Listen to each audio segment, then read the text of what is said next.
Du coup, je vais essayer de finir pas trop lentement avec avec la, avec la philosophie de l'art.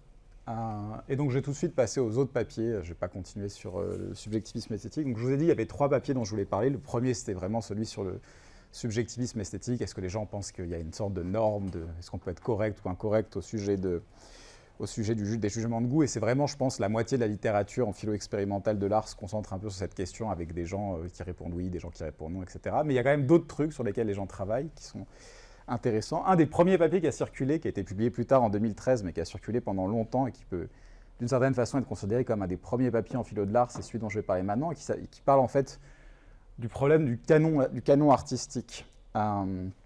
Et en fait, c'est un papier qui s'inscrit dans un débat entre philosophes et certains psychologues autour de ce qu'on appelle le scepticisme esthétique. Alors la semaine dernière, quand j'ai parlé de scepticisme esthétique, scepticisme, ça voulait juste dire qu'il n'existe pas de propriété esthétique. Hein, il n'existe pas de beau, il n'existe pas de laid en soi, tout ça, ça n'est que dans l'esprit des gens, où c'est relatif à une personne, il n'existe pas de beau ou de laid absolu qu'on découvre dans la nature des objets.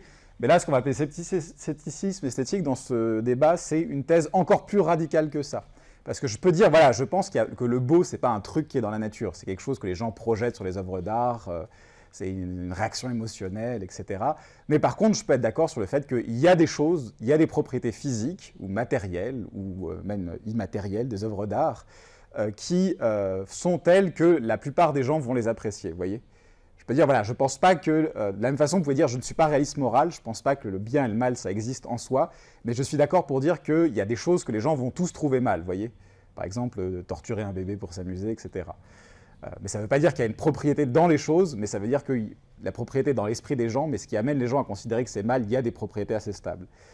Donc là, le scepticisme esthétique qui est défendu par certains psychologues, c'est vraiment l'idée que non seulement il n'y a pas de propriété esthétique réelle, il n'y a pas de beau ou de laid en soi, mais en plus, en fait, nos préférences pour les œuvres d'art, elles sont quasiment pas dictées par les propriétés intrinsèques de l'œuvre d'art. Par exemple, par sa symétrie, par sa grâce ou des choses comme ça.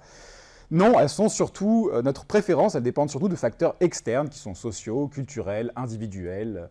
Pourquoi est-ce que tel dessin animé, votre dessin animé préféré, c'est celui que vous regardiez quand vous avez 5 ans? Il n'y a pas d'autre raison en fait à chercher. Vous pouvez déblatérer et commenter autant que vous voulez sur Internet pour montrer que c'est le meilleur dessin animé, mais la vraie raison pour laquelle vous l'aimez, c'est que c'est celui de votre enfance. Vous voyez un peu.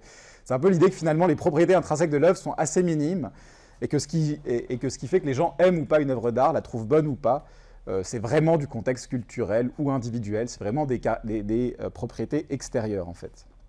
Donc ça, c'est une thèse qui est défendue par certains psychologues et que certains philosophes qui sont des philosophes de l'art trouvent un petit peu radicale quand même, disent non, il y a vraiment des propriétés de l'œuvre d'art qui font que certaines œuvres d'art passent le test du temps. La preuve, c'est l'existence d'un canon artistique. Alors oui, il y a des modes, à un moment tout le monde aime ce truc, puis finalement ça tombe dans l'oubli, plus personne n'en reparle jamais, sauf dans une vidéo 20 ans plus tard où on dit « Vous vous rappelez de ça? C'était fun à l'époque, mais là vous dites « Ah merde, comment j'ai aimé ça ?» quoi. Mais il y a vraiment des œuvres qui ont des propriétés intrinsèques qui font qu'elles vont être appréciées tout au cours de l'histoire par différentes populations.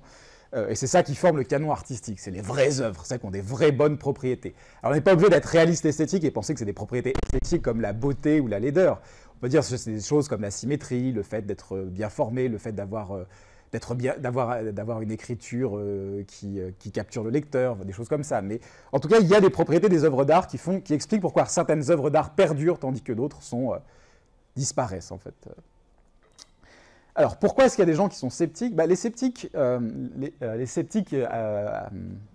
à l'égard de l'idée que le canon esthétique capture les œuvres d'art qui ont vraiment des propriétés intrinsèques qui méritent leur succès, ils s'appuient sur ce qu'on appelle en psychologie le mere exposure effect, c'est-à-dire l'effet de simple exposition, qui est un effet qui est pas mal étudié en psycho depuis très longtemps, qui a été mis à jour par Robert Zajon principalement, qui est un psychologue qui a eu beaucoup d'influence. Et qu'est-ce que c'est le mere exposure effect? C'est un phénomène en psychologie qui est le suivant, c'est en général, plus vous êtes exposé à quelque chose, à un objet, si l'objet n'est pas trop horrible pour commencer, plus vous l'aimez en fait. C'est-à-dire la première fois que vous entendez cette nouvelle musique, vous êtes là, bof, bof.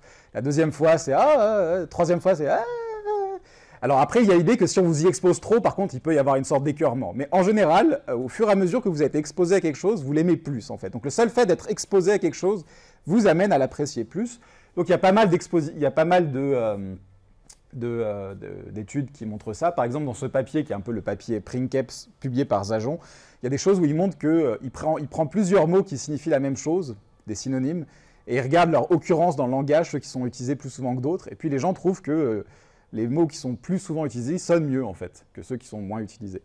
Ou alors, il a des choses plus expérimentales, où il dit, voilà, je vais montrer des caractères chinois à des gens qui ne savent absolument pas ce que ça veut dire, et puis, je vais leur montrer plusieurs fois pendant une étude. Il y en a que je vais montrer un peu de fois, low frequency. Il y en a que je vais montrer plus de fois. Puis à la fin, je vais leur demander, à votre avis, est-ce que ces symboles, ils veulent dire quelque chose de positif ou de négatif? Et ceux que les gens ont vus plus de fois, ils vont les juger comme voulant dire quelque chose de positif, quoi. Donc c'est vraiment l'idée que juste le simple fait de voir quelque chose, ça peut vous aider à l'aider plus. Et puis il y a pas mal d'études en ce moment qui trouvent qu'il y a un effet un peu parallèle dans le domaine cognitif, dans le sens où plus vous entendez une information, plus vous avez tendance à la trouver vraie, indépendamment des arguments que vous avez. Le simple fait qu'une information soit répétée vous amène à la croire plus. Et donc, selon un psychologue qui s'appelle James Cutting, qui est un spécialiste de psychologie de l'art, de l'esthétique, il a écrit des livres sur le cinéma, comment fonctionne le cinéma exactement. Il fait des trucs assez intéressants. Par exemple, il avait fait une sorte de... Je ne sais pas si c'est lui, mais en tout cas, il le raconte dans un livre. Il avait fait une étude où il montrait le nombre de cuts dans les films. Vous savez, quand on change de plan, au fur et à mesure de l'histoire du cinéma, et en fait, c'est juste une courbe ascendante, quoi. C'est-à-dire les premiers films, c'est juste des plans très longs, sans cut. Puis après, les films modernes, il y a des cuts tout le temps. Et donc, il essaie d'expliquer ça en disant, voilà, c'est parce que les cuts, ça permet d'attirer l'attention, de conserver l'attention de la personne qui regarde, donc c'est efficace. Donc, c'est quelque chose qui se développe au fur et à mesure que le cinéma se perfectionne, etc. Et donc, Cutting, c'est quelqu'un qui pense que, effectivement, il existe un canon, il existe des œuvres d'art canon, il existe des classiques, mais en général, ces classiques ne doivent leur statut de classique pas spécialement à leur qualité intrinsèque, mais juste au fait que les gens les ont plus vus, en fait. C'est juste, pas au début, par accident, il y a des œuvres qui sont plus vues que d'autres, et comme on les voit plus, on les aime plus. Comme on les aime plus, on les expose plus, on en parle plus, donc on les voit plus, donc on les aime plus, et donc vous avez une sorte de création d'un canon qui est un peu une sorte de path dependency complètement arbitraire, comme ça. C'est juste une sorte d'accident. Et donc il y a un papier comme ça où il prend, qui s'appelle Gustave Caillebotte, French Impressionism and Mere Exposure, où il prend justement cet exemple-là et dit, voilà, moi j'ai fait des études sur l'impressionnisme français, les tableaux impressionnistes français, et il faut savoir que l'impressionnisme français, c'était un truc à l'époque, personne ne voulait vraiment trop voir, mais il se trouve qu'il y avait un peintre de l'époque qui s'appelle Gustave Caillebotte, qui avait un peu de pognon, et qui donc achetait les œuvres de ses camarades, de ses confrères, même s'il était probablement moins doué qu'eux, puisqu'on se rappelle souvent moins de lui quand même.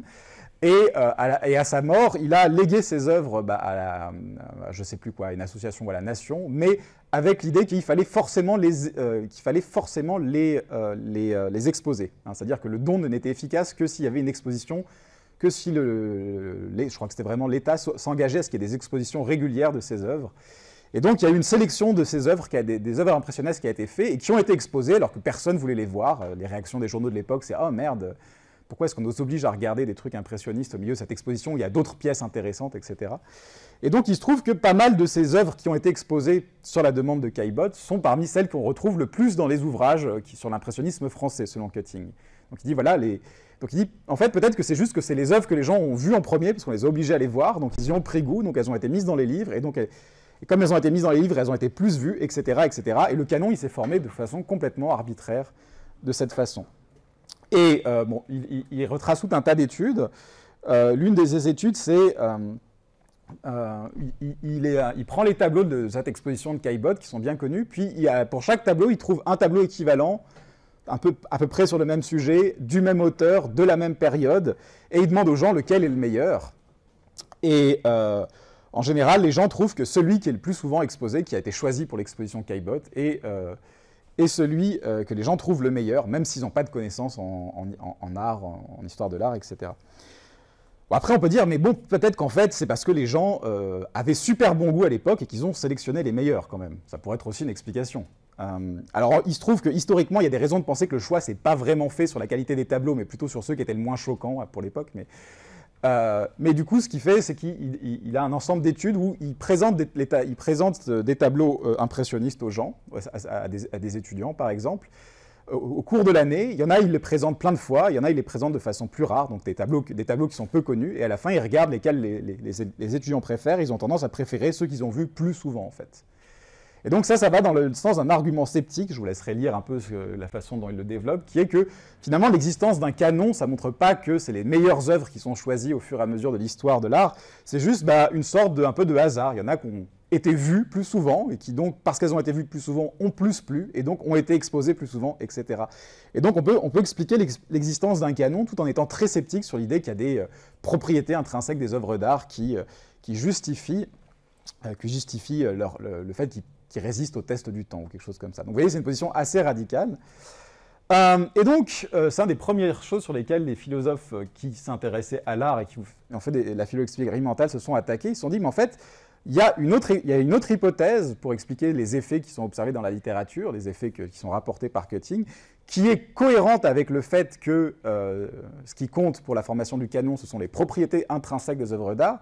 C'est qu'en fait, le fait d'être exposé plusieurs fois à une œuvre d'art, ça nous permet tout simplement de mieux identifier et apprécier les qualités intrinsèques de l'œuvre d'art. C'est-à-dire la première fois on la voit, la deuxième fois on remarque un truc, la troisième fois... Donc on l'aime plus parce qu'en fait, c'est pas juste une sorte d'habitude, une sorte de conditionnement, une sorte de réflexe, c'est juste que la voir plus nous permet de mieux apprécier ce qui se joue dans l'œuvre d'art, ses qualités, etc.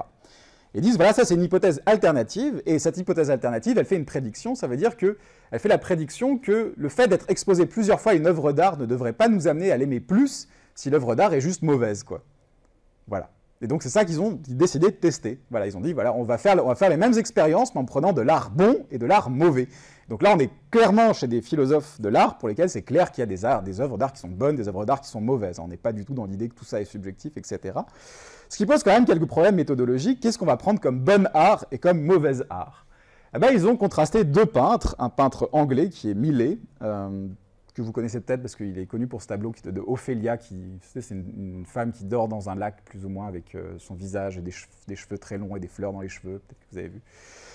Et donc Millet, qui est censé être un très bon peintre, aussi un bon paysagiste anglais de la fin du XIXe siècle, qui est à gauche, et à droite vous avez Kincaid. Alors, je ne sais pas si vous connaissez Kincaid, probablement pas, mais Kincaid c'est un des peintres du XXe siècle aux États-Unis qui a ses tableaux le plus vendus, enfin, dans le sens de reproduction. Il y a beaucoup de reproductions qui sont vendues de ces tableaux pour afficher dans les maisons, pour décorer les intérieurs. Et en général, les spécialistes trouvent que c'est affreusement moche. Hein. Si vous tapez Kincaid, le nom de Kincaid sur Internet, vous allez trouver des articles du genre, je crois que c'est George Kincaid, l'artiste le plus vendu des États-Unis, mais que tout le monde déteste, que tous les critiques détestent, est mort à l'âge de 57 ans ou des trucs comme ça. Donc des choses comme ça. Donc là, il y avait juste quelques... J'avais pris ça parce qu'il y avait quelques citations de critiques sur comment les critiques dépeignent les tableaux de Kincaid. Donc il y a Holly Oaked on Morning Gloried Cottage Porn, parce qu'il peint souvent des petites maisons très, très cosy, très, très kitschouilles. Voilà, ou quelque chose... A Kincaid painting was typically rendered in a slightly surreal pastels. It typically featured a cottage or a house of such insistent coziness as to seem actually sinister, suggestive of a trap design to attract Hansel et Gretel. Every window was lit to lurid effect, as if the interior of the structure might be on fire. Et il y a un critique qui dit, voilà, les tableaux sont so awful that it must be seen to be believed. Donc voilà, les critiques sont d'accord sur le fait que c'est des tableaux moches, hein, c'est un peu ça le critique. Donc, ce qui compte, c'est le jugement des critiques, des gens qui sont spécialistes en art. Donc vous avez votre bon art et votre mauvais art, et comment vous faites l'expérience?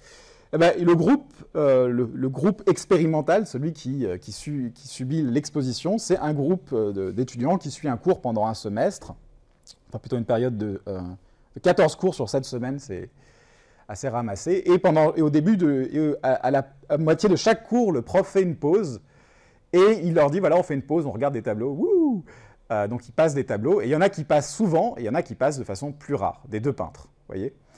Et bon, donc il fait ça pendant les 14 séances, et à la fin de la 14 séances, il demande aux gens d'aller noter à quel point ils préfèrent tel ou tel tableau, en fait, à quel point ils trouvent tel tableau bien, etc. Et puis il y a un groupe contrôle, c'est juste les gens qui ont suivi 7 séances de cours, et ils voient juste les tableaux pour la première fois à la fin de la dernière séance de cours, quoi. Et donc ils n'ont jamais été exposés avant. Et donc c'est important parce qu'il y a deux choses. Il y a d'un côté des gens qui ont été exposés et des gens qui n'ont pas été exposés. Et à l'intérieur du groupe expérimental, il y a des tableaux qui ont été souvent présentés et des tableaux qui n'ont pas été souvent présentés. Alors qu'est-ce qu'ils trouvent? Ils trouvent la chose suivante, c'est que quand on compare les gens qui n'ont pas été exposés aux gens qui ont été exposés, les gens qui ont été plus exposés Alors là, on voit pas, il n'y a pas les couleurs, c'est dommage. Comment ça se fait qu'on voit pas de couleurs? Bon, bref. Ceux qui ont été plus exposés, ceux qui ont été plus exposés aiment plus les millets, c'est-à-dire le fait de les voir, d'être exposés aux millets a fait qu'ils ont aimé plus les millets, mais ils aiment moins les Kincaid que le groupe contrôle, ce qui suggère que dans le groupe contrôle, que le fait d'avoir été exposé à des Kincaid à répétition les a fait moins aimer les tableaux, en fait, pas plus aimer. Donc il y a eu un effet de dégradation. Et de la même façon, à l'intérieur du groupe, les Kincaid qui ont été vus de plusieurs fois, donc en gris, sont moins aimés que ceux qui ont été vus qu'une fois, tandis qu'on n'a pas de différence pour les millets. Donc même à l'intérieur du groupe de ceux qui ont été exposés, les Kincaid qu'on a vus plus de fois ont été jugés en moyenne plus mauvais que les Kincaid qui ont été vus qu'une ou deux fois.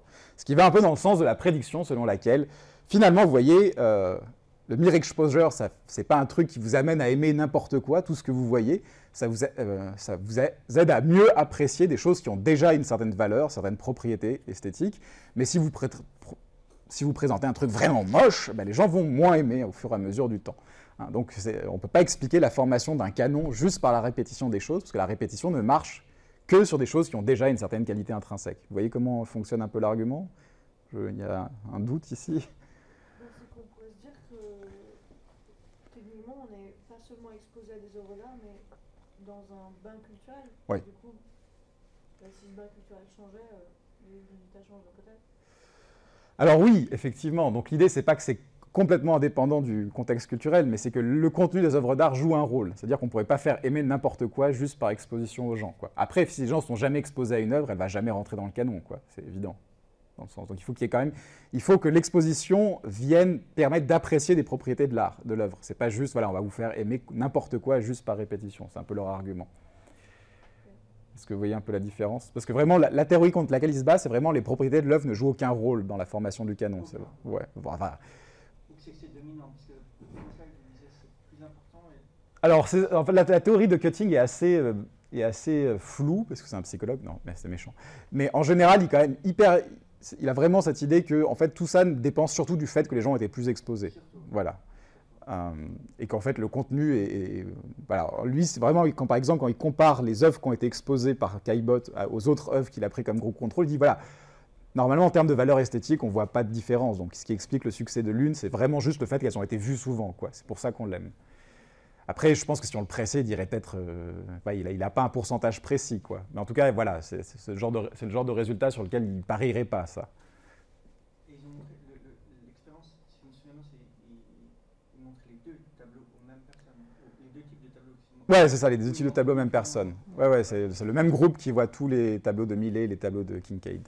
Mais je pense que c'est à quoi madame faisait allusion, c'est probablement si vous aviez un groupe avec toute la pression sociale pendant des semaines, avec les effets de mode, etc., vous ne pouvez pas tester dans cette expérience. Non, effectivement, vous ne pouvez pas ça. Après, l'idée, c'est qu'à la fin, il les note séparément. Il ne les note pas à voix haute devant toute la classe. Donc, et on ne leur a jamais demandé de les noter avant, au fur et à mesure. Mais après, on peut dire peut-être qu'ils ont discuté entre eux pendant le truc, voilà. Parce que c'est un peu bizarre le prof qui te montre des diapos en plein milieu du truc. Donc, je suis tout à fait d'accord qu'il y a des trucs, il y a d'autres explications possibles. Après, il y a un autre problème aussi, c'est que les cours ne sont pas exactement les mêmes dans le groupe contrôle et dans le groupe pas contrôle, quoi. Parce que le type donne pas 2 fois le même cours. Il a pris un cours dans lequel il présentait le Kincaid et un cours où il ne présentait pas, puis ce n'est pas le même cours, c'est 2 cours séparés. Donc ça aussi, ça peut être aussi un problème pour à quel point c'est matché, quoi. Mais bon, comme l'idée, c'est de regarder un peu la tendance, peut-être que ça, c'est pas si grave, mais en tout cas, voilà, on a des limites comme ça. Voilà, donc ça, c'est un des autres trucs. Et pour finir, je vais juste présenter quelques articles qui parlent d'une autre question, finalement, qui est la question de savoir qu'est-ce qu'une œuvre d'art, en fait. On va finir là-dessus. Et donc, la question, qu'est-ce qu'une œuvre d'art, ça peut paraître une question fondamentale en philosophie de l'art, parce qu'a priori, la philosophie de l'art, c'est au sujet de l'art. Mais il y a quand même beaucoup de gens qui ont réfléchi à la question et qui ont proposé des théories. C'est pas ce qui manque, hein. En fait, il y a tellement de combinaisons de théories différentes que c'est dur de les traquer toutes. Mais aussi beaucoup de gens en philosophie de l'art qui pensent que c'est une tentative qui sert à rien, que ça sert à rien d'essayer de définir l'art. Donc là, on va partir du principe que ça peut être intéressant, mais il y a vraiment des positions qui disent que ça sert à rien. C'est pas un but. Déjà parce que la catégorie art, en fait, voilà, c'est pas comme quand si vous essayez de définir la connaissance par exemple, vous trouvez un terme équivalent à connaissance dans beaucoup de cultures, à travers l'histoire de la philosophie, etc. Mais le terme art, la catégorie art au sens des beaux-arts, elle émerge au XVIe, XVIIe siècle. Avant, les gens font pas il n'y a pas de catégorie pour ce qu'on appelle l'art. Il y a la technique en général, c'est tout ce qui est artisanat. Il n'y a pas les beaux-arts identifiés comme une catégorie particulière. Alors du coup, on pourrait se demander pourquoi les gens veulent définir ce qui est l'art. Déjà parce que les philosophes aiment bien définir des trucs, mais aussi parce que ça a des enjeux pour d'autres disciplines, par exemple. Souvent en paléontologie ou en évolution, on va vous dire, oui, on trouve les premières formes d'art humain à partir de telle époque. Ou on trouve des formes d'art primitives chez les chimpanzés, par exemple. Et du coup, ça pose la question, mais oui, mais en fait, c'est quoi que vous appelez art? Parce que pour dater le début de l'art, il faudrait déjà qu'on soit d'accord sur la limite entre ce qui est juste de l'artisanat, le fait de bricoler avec des outils, et ce qui compte vraiment comme de l'art. Où est la limite entre les deux? Et du coup, c'est une question qui se pose pas mal chez les gens qui cherchent à, par exemple, défendre l'idée qu'il y a une sorte de tendance humaine à l'art, que l'art, c'est vraiment une propriété humaine spécifique. Il faut quand même définir ce que c'est l'art et pourquoi il a évolué. Un auteur connu, un philosophe connu, c'est Dennis Dutton, qui écrit ce livre The Art Instinct, qui est assez connu, qui essaie de défendre l'idée que l'art, c'est quelque chose de naturel chez l'être humain. L'humain a une tendance naturelle à produire de l'art. Mais du coup, pour défendre cette théorie, il doit définir ce qu'est l'art. Parce qu'on va voir qu'il y a des définitions de l'art selon lesquelles ça n'a aucun sens de dire que l'humain a une tendance naturelle à l'art. Alors déjà, il faut distinguer trois grandes formes de théorie de définition de l'art. Il y a les définitions essentialistes, c'est des définitions un peu socratiques, c'est-à-dire l'idée qu'on peut dire l'art, quelque chose est de l'art s'il remplit ses conditions, si et seulement s'il remplit ses conditions. Vous avez des conditions nécessaires et suffisantes pour l'art. Après, si vous allez un peu plus compliqué, vous avez des théories disjonctives. Alors c'est un peu comme des théories essentialistes, sauf qu'il y a plusieurs définitions et il suffit d'en remplir une pour compter comme de l'art. Donc quelque chose est de l'art si et seulement si ça, ou si et seulement si ça. Enfin, vous voyez, c'est un peu comme si vous aviez plusieurs définitions essentialistes, puis vous les colliez ensemble, et il suffit de remplir une des définitions pour compter comme de l'art.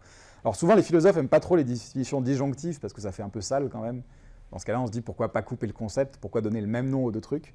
Et puis il y a ce qu'on appelle les trucs un peu contemporains, modernes, les définitions par cluster. Alors qu'est-ce que c'est les définitions par cluster? C'est l'idée qu'il y a plusieurs traits caractéristiques de ce qu'est l'art, mais il n'y en a aucun qui est nécessaire et aucun qui est suffisant. L'idée, c'est que vous êtes de l'art, ce que vous faites, c'est de l'art à partir du moment où ça coche assez de ces critères.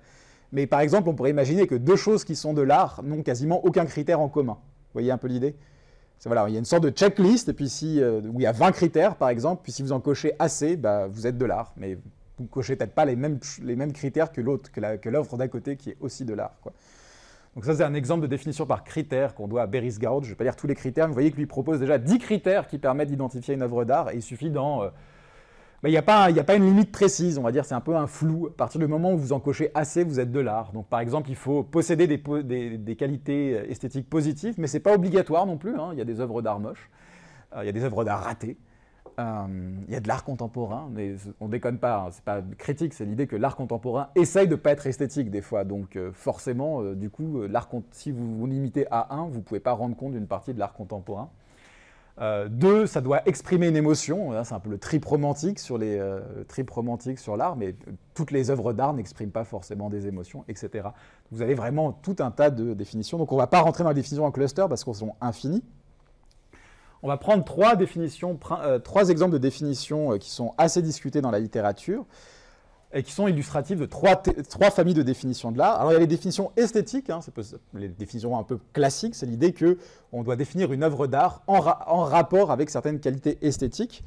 Donc celle qui est souvent discutée, c'est celle de Beardsley, un philosophe contemporain, qui dit voilà, une œuvre d'art est soit un arrangement, alors c'est plus ou moins disjonctif, mais pas complètement, c'est soit un arrangement de choses qui ont été arrangées avec l'intention d'avoir la capacité de permettre une certaine expérience avec un caractère esthétique. Alors bien sûr, il faudra définir ce que c'est une expérience qui a un caractère esthétique. L'idée, c'est que c'est une expérience dans laquelle la contemplation de l'œuvre vous intéresse pour elle-même, pas pour un autre but. C'est un peu ce côté désintéressé qu'on trouve déjà chez Kant. Une œuvre d'art, c'est quelque chose qui mérite d'être scruté, d'être étudié pour elle-même.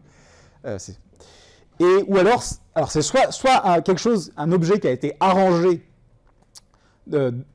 avec l'intention de permettre ce genre d'expérience, soit quelque chose, un arrangement de propriété qui ressemble à quelque chose qui aurait été fait avec l'intention de déclencher une expérience esthétique. Alors pourquoi il y a ce deuxième truc, vous allez me dire? L'idée, c'est qu'on pourrait imaginer, par exemple, que vous trouviez des fresques antiques d'une civilisation perdue, où il y a des motifs géométriques très exquis, très délicieux, et puis vous apprenez en fait que ces types n'avaient aucun sens esthétique, ils étaient juste persuadés qu'ils s'y peignaient pas ces frises de cette façon géométrique, etc., les démons allaient les manger, quoi. Donc en gros, il n'y a aucune intention esthétique, tout ça c'était juste pour conjurer le sort, vous voyez. Mais on aurait quand même envie de dire que c'est de l'art, parce que ça ressemble vachement à quelque chose qu'on aurait pu faire juste pour le plaisir esthétique, vous voyez. Donc l'idée, c'est que soit c'est quelque chose qui a été fait pour déclencher une expérience esthétique, soit ça ressemble à un truc qu'on aurait pu faire pour déclencher une expérience esthétique. Donc vous voyez, c'est déjà une définition qui est disjonctive, mais vous voyez un peu l'idée. Oui. Ça semble hyper large, parce que on ne peut pas dire dans ce cas qu'un balcon qui donne une vue sur un joli jardin, c'est une œuvre d'art.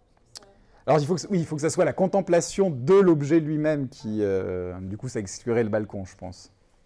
Voilà. Ce serait...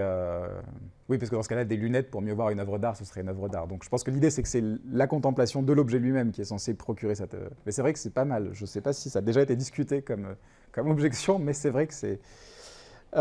Oui, c'est vrai que dans la définition telle qu'elle est écrite ici, ça marcherait comme objection. Mais je sais pas si... je pense qu'il répondrait comme ça, quoi, qu'il spécifierait que c'est... voilà. Alors ça, c'est les définitions classiques esthétiques, et ces définitions, elles ont comme problème majeur que beaucoup d'art contemporain ne prétend pas déclencher une expérience esthétique. Encore faut-il définir expérience esthétique, en fait. C'est un peu le problème, les gens ne sont pas d'accord là-dessus. Mais que, par exemple, il y en a qui sont là pour choquer intellectuellement, pour faire réfléchir, qui sont là justement pour proposer une expérience contre-esthétique, hein, que ça soit moche, ennuyant, vous voyez, et que donc on ne peut pas rendre compte de ces variations de l'art avec les définitions esthétiques. C'est pour ça qu'on a les définitions historiques et institutionnelles, que je déteste profondément, mais que je vais vous exposer, parce que je trouve qu'elles sont juste horribles. Les définitions historiques, l'une des plus célèbres, c'est celle de Levinson en 1979, et c'est la chose suivante. Un objet est une œuvre d'art si c'est un objet qui est tel que la personne qui a les droits de propriété sur l'œuvre d'art, ou qui a créé l'œuvre d'art, a l'intention que l'œuvre d'art soit regardée comme une œuvre d'art, ou soit regardée comme une œuvre d'art est définie par le fait que ça soit regardé de la même façon que d'autres objets qui ont dans le passé été considérés comme une œuvre d'art. Voilà. En gros, l'idée, c'est qu'il y a des œuvres d'art dans le passé, et un objet nouveau est considéré comme une œuvre d'art si la personne qui est la propriétaire adéquate de l'œuvre d'art. Alors vous me dire pourquoi propriétaire adéquate? Parce qu'il y a maintenant les œuvres d'art sont... Voilà, l'exemple de la Fontaine de Duchamp, c'est une œuvre d'art qui n'a pas été créée par quelqu'un. Donc on ne peut pas parler de la personne qui a créé ou designé l'œuvre d'art. C'est juste la personne qui a utilisé, mis en place l'œuvre d'art. Donc il faut que la personne qui a mis en place l'œuvre d'art, qui a le contrôle sur l'œuvre d'art, qui est la propriétaire légale de l'œuvre d'art, a l'intention que cette œuvre d'art soit regardée de la même façon que les objets qui, jusque-là, ont été considérés comme une œuvre d'art. C'est pour ça que c'est historique. C'est un peu du genre, il y a des œuvres d'art, et si ton objet, tu veux que les gens le voient de la même façon que les objets qui ont été avant, c'est une œuvre d'art. Alors du coup, la question pose un problème évident, je pense que vous l'avez tous en tête, c'est oui, mais du coup, comment on fait pour avoir une première œuvre d'art, quoi? Et alors vous avez deux solutions. Soit vous allez en terrain disjonctif, c'est l'idée qu'il y a un certain nombre d'œuvres d'art qui ont des critères de base, et puis d'autres qui sont historiques. Par exemple, vous pouvez coupler ça avec la définition esthétique. Vous pouvez dire les premières œuvres d'art dans l'histoire, c'est des choses qui ont été créées avec l'intention de créer une certaine expérience esthétique. Et puis il y a des œuvres d'art qui sont des œuvres d'art, pas parce qu'elles ont été faites avec l'intention de créer une œuvre esthétique, mais parce que les gens avaient l'intention qu'elles soient examinées, traitées de la même façon que ces œuvres précédentes. Par exemple, les gens ont peint des tableaux qui déclenchaient une expérience esthétique. Les gens les ont mis dans les musées, en ont parlé, ont développé des pratiques autour. Et maintenant, moi, je veux que ma pissotière, elle soit traitée de la même façon, donc c'est une œuvre d'art, parce que je veux qu'elle soit traitée de la même façon que les œuvres d'art passées. Vous voyez un peu l'idée? Ouais, je sais, c'est un petit peu bizarre. On va voir qu'il y a plein d'objections possibles, mais est-ce que vous comprenez un peu l'idée? Et la troisième, qui est un peu moins pire, c'est ce qu'on appelle les définitions institutionnelles, qui surfent un petit peu sur le concept de art world. Donc c'est Arthur Danto, un philosophe du XXe siècle, qui a proposé le concept de art world. Donc l'idée, c'est que les œuvres d'art, elles évoluent toujours dans un milieu qui est le art world, où il y a des critiques, des artistes qui discutent entre eux. Donc il y a tout un milieu institutionnel et culturel. Et donc l'œuvre d'art ne prend sens que dans le contexte de ce art world. Et donc la définition institutionnelle, c'est que quelque chose est un œuvre d'art si c'est un artefact, et deux, si c'est quelque chose auquel l'autorité compétente, le cercle compétent, le monde de l'art a conféré le statut d'œuvre d'art, quoi. Ou qui est un candidat plausible pour se voir conférer le statut d'œuvre d'art par ce monde de l'art. Donc c'est vraiment l'idée que finalement c'est de l'art ce que les gens considèrent comme une œuvre d'art, mais les gens compétents, le monde de l'art, pas n'importe qui en fait. Et bon là il précise un artefact, mais c'est assez bizarre parce qu'en fait il y a plein d'œuvres d'art qui ne sont pas des artefacts en fait. Alors les exemples les plus simples, c'est par exemple un roman n'est pas un artefact techniquement. Vous allez me dire pourquoi exactement? Parce que l'idée, c'est que vous, si vous avez une version imprimée d'un livre et si quelqu'un d'autre a une autre version de ce livre, vous avez des artefacts différents, mais vous lisez le même roman, en fait. Donc l'ontologie de l'art, c'est un bordel, mais l'idée, c'est que le roman, c'est un peu le roman, les objets littéraires, c'est un peu des objets platoniciens, c'est pas des objets physiques.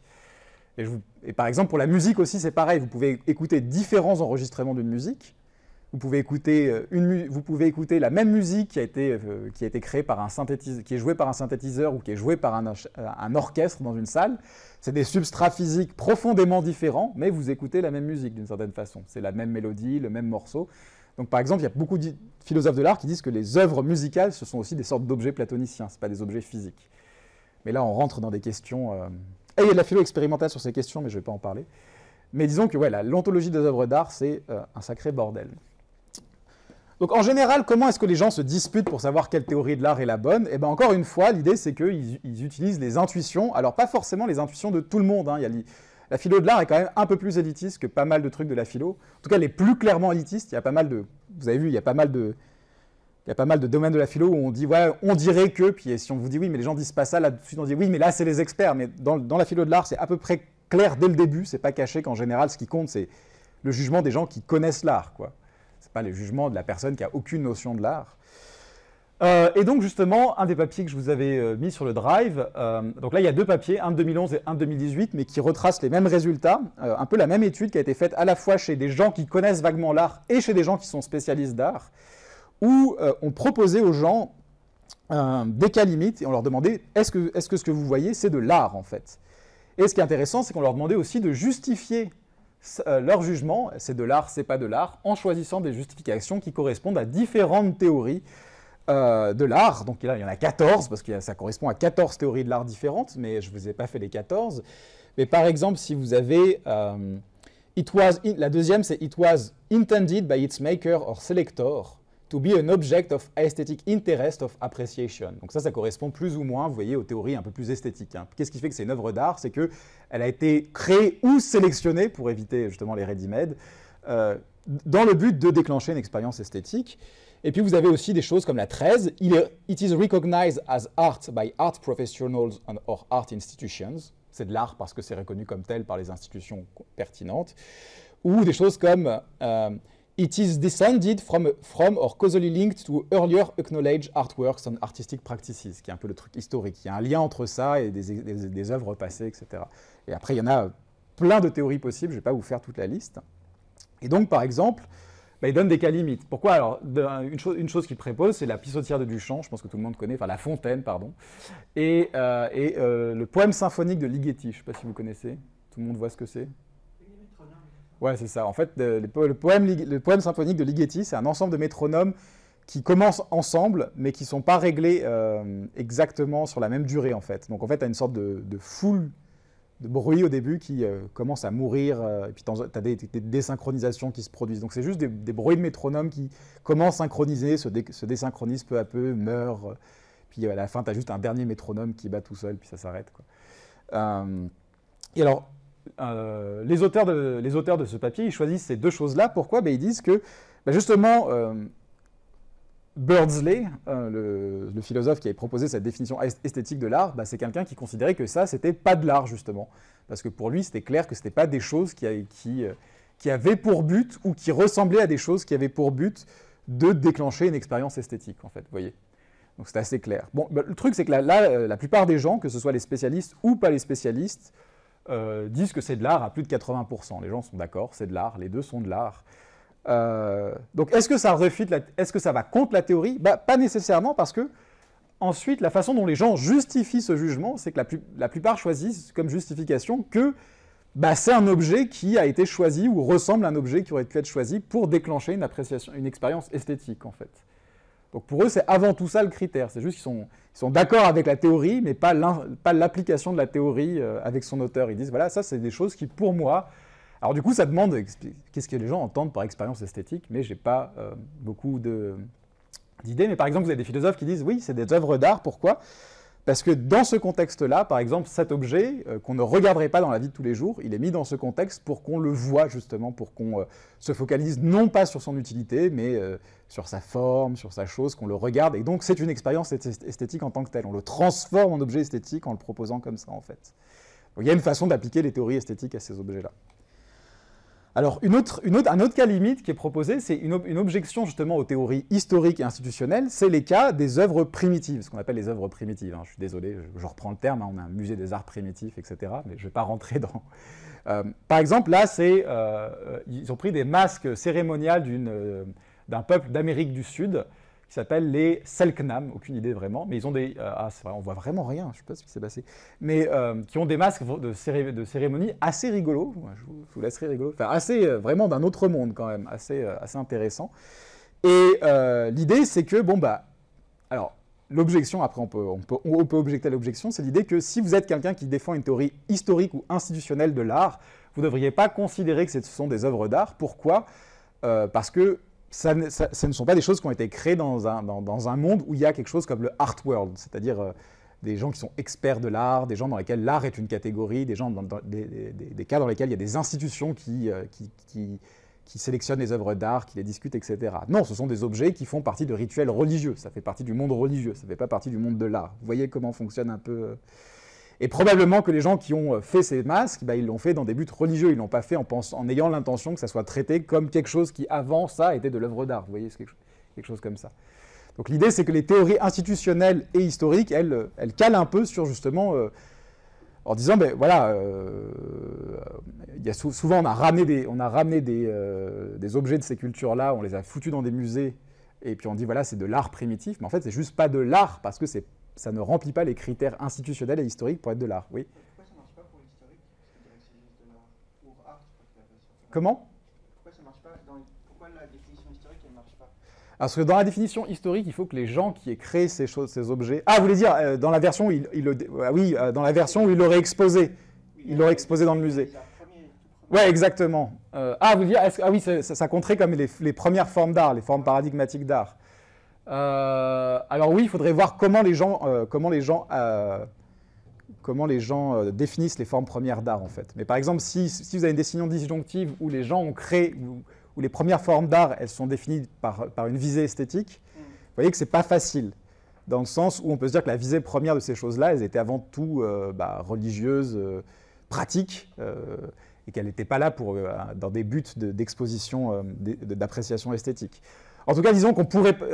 En absence de cette information, on ne peut pas savoir quelle est l'intention de ces gens-là. Après, oui, l'idée, c'est un peu le problème, c'est qu'il y a plein de façons de modifier la théorie pour définir les premières formes d'art. Donc il y a peut-être une qui survit, mais vous voyez en quoi, en général, c'est un peu un problème, quoi. Sauf si vous arrangez votre définition des premières formes d'art juste pour coller à ça, quoi. Et dans ce cas-là, en fait, là encore, la plupart des gens considèrent que c'est de l'art. On a à peu près 3 quarts des gens, 65-15%, qui disent « Ah ben c'est de l'art, en fait, il n'y a pas de problème », y compris les experts. Et donc, voilà, c'est un problème. Alors après, il y a d'autres cas limites qui sont proposés dans l'article. Je ne vais pas tous les passer en revue, mais il y en a qui sont assez marrants. Par exemple, on demande, voilà, ça c'est un pont, est-ce que ça compte comme une œuvre d'art, en fait? Parce que clairement, ça a été fait pour des fins pas esthétiques, ça a été fait pour servir à quelque chose. Et là, bon, il y a quand même 40% des gens qui disent « Ah, ça reste quand même de l'art en un certain sens, quoi. » Dans le sens où, bon, ça peut être un objet d'appréciation esthétique. Alors, je n'ai pas la photo exacte qu'eux ont utilisée, quoi. Donc, je ne sais pas si leur était plus jolie. Mais bon, la plupart des gens disent quand même que ce n'est pas de l'art dans ce cas-là. Parce qu'il n'y a pas cette... principalement, ils le disent parce que ça n'a clairement pas été fait dans le but d'une appréciation esthétique. Il y a aussi d'autres cas limites intéressants. Il y a les cas de l'art non humain, par exemple. Donc là, ils prennent 2 cas. Ils prennent ce cas réel, qui est celui d'un éléphant qui s'appelle, j'ai oublié comment, Ruby, une éléphant femelle qui peint des tableaux abstraits.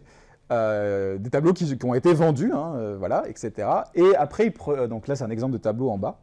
Et donc, ils disent, voilà, est-ce que les tableaux que produit cet éléphant est de l'art? Et l'autre exemple qu'ils avaient, c'est, on peut imaginer une IA qui crée un programme informatique qui crée des haïkus en alignant des mots au hasard, puis ils créent un haïku, puis ils avaient le texte du haïku. Est-ce que ça compte comme de l'art? Et là, dans les 2 cas, les gens étaient plutôt non. Je crois que c'était environ 30% seulement disaient que c'était de l'art pour l'éléphant, et pour le robot, c'était genre environ 20% qui disaient que c'était de l'art. Donc là, clairement, l'idée, c'est que, bon, même si ça peut ressembler à de l'art d'une certaine façon, ça ne suffit pas parce que l'éléphant, par exemple, une des raisons qui était donnée, c'est que l'éléphant n'avait sûrement pas le but de provoquer une expérience esthétique chez les autres en créant cette œuvre, etc. Oui. Mais est-ce que le cas du IA ou du robot, c'est pas typiquement un cas un peu compliqué? Alors je vais y revenir, parce qu'il y a un article entièrement là-dessus, et je vais en parler dans 5 secondes. Mais c'est un cas un peu compliqué. Par contre, vous avez une objection dans ce cas-là, dans le sens où vous aviez une objection précise. En fait, ça dépend de l'intention de celui qui a... Voilà, exactement. Donc on va y revenir. On va y revenir. Voilà, donc il n'y a pas énormément de trucs. Donc vous voyez que, bon, en gros, ce que les gens tirent de l'article, c'est que finalement, la justification qu'utilisent le plus les gens, c'est que finalement, c'est de l'art quand ils pensent que ça a été choisi ou que ça ressemble à quelque chose qui pourrait être choisi pour déclencher une expérience esthétique. Donc on est quelque chose de plus proche des cas classiques, même si du coup les gens l'utilisent pour des cas où c'est un peu problématique. C'est pas clair que la fontaine de Duchamp ait été choisie pour déclencher une expérience esthétique, mais peut-être que les gens s'imaginent que c'est le cas. Et c'est pas clair que les masques de cérémonie ont été faits pour déclencher une expérience esthétique. Oui. Mais donc, juste pour bien comprendre la question de l'expérience esthétique, c'est forcément positif. Alors non, c'est pas forcément ça. Non, mais c'est... Une expérience esthétique. Oui, par exemple, on peut avoir un tableau, vous savez, comme c'est quoi, c'est Jérôme Bosch, là, les trucs un peu... qui sont pas forcément des expériences esthétiques forcément plaisantes. Non, c'est une expérience esthétique, c'est pas forcément plaisant. Mais l'idée, c'est qu'il y a des choses qui sont des expériences pas esthétiques, dans le sens où, par exemple, si votre œuvre d'art, elle a avant tout un contenu cognitif, par exemple, on va prendre un cas qui a été discuté récemment. Je ne sais pas si vous avez vu cette œuvre d'art sur la guerre en Ukraine avec les enfants qui ont été victimes de violences sexuelles par les soldats russes. Il y a une peintre ukrainienne qui a fait tableau là-dessus pour alerter sur le sujet, donc, qui du coup a été beaucoup discuté parce que c'est techniquement de la pornographie, pédopornographie, mais en même temps c'est pour dénoncer le truc, donc ça a beaucoup de discussions sur est-ce que c'est tolérable comme forme d'art. Là, il semble que le but principal de l'œuvre d'art, ce soit d'alerter sur un sujet, quoi. Du coup, c'est pas clair que l'expérience esthétique soit vraiment un des premiers. Vous voyez que dans ce cas-là, et clairement, s'il y avait une expérience esthétique, elle serait plutôt négative dans ce cas-là. Mais dans ce cas-là, on pourrait dire est-ce que c'est une œuvre d'art, étant donné que le but, c'est avant tout une sorte de. Le but n'est pas justement pas cette expérience esthétique, c'est avant de transmettre un message, de faire réagir, etc. Quoi. Donc c'est une question d'avoir vraiment le but. Ouais, c'est ça. Procurer quelque chose, parce qu'il peut y avoir un but cognitif, mais qui va quand même, in fine, procurer une expérience esthétique. Alors oui, donc là, l'idée, ce serait que ce serait le but. Par exemple, un exemple, ce serait, il y a pas mal d'études qui ont été faites sur le fait que les équations mathématiques procurent des sensations esthétiques aux mathématiciens. Vraiment. Les mathématiciens jugent certaines équations plus belles que l'autre. Et en fait, on a un même très bon accord interculturel entre les mathématiciens de différentes cultures sur quelles équations sont plus belles que les autres, au moins selon certains articles. Donc il semble qu'il y a quelque chose là. Mais on n'a pas envie de dire que l'équation artistique est une œuvre d'art, parce qu'elle n'a pas été créée avant tout dans le but esthétique, vous voyez. Est-ce que ça vous va comme... Oui. Ouais. Et donc ça présuppose quand même une vision de l'art qui passe majoritairement par l'intention. Voilà, c'est ça. Après, mais ce n'est pas la même chose qu'avoir l'intention que ce soit une œuvre d'art, qu'on ait déjà cette catégorie.